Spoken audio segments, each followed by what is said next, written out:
with antifreeze, not everyone was convinced. Dr. William Sly and Dr. James Shoemaker wondered whether the lab tests done by their colleagues and by the SmithKline Beecham lab were accurate. It was only when I found out that no one had really thoroughly explored the science behind the ethylene glycol testing that I became convinced that I had to do it myself. First, Dr. Shoemaker turned his attention to the gas chromatography used to test Ryan's blood.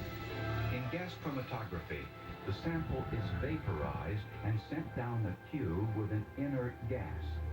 Each compound settles in the tube at a different rate, which is called the retention time. Those retention times are then charted on a graph. A reference library of retention times is then consulted in order to identify any compounds found in the blood. Medical experts who testified against Patricia Stallings said that the peak on the graph of Ryan's blood serum appeared at a retention time that matched that of ethylene glycol. Dr. Shoemaker retested Ryan's blood samples and analyzed the retention times. He didn't find ethylene glycol. He found something else.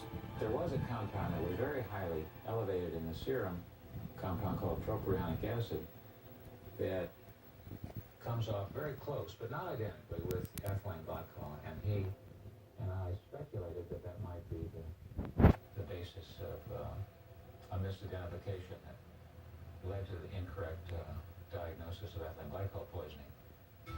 Propionic acid is often produced in patients who have MMA, the rare genetic illness diagnosed in Ryan's brother, DJ.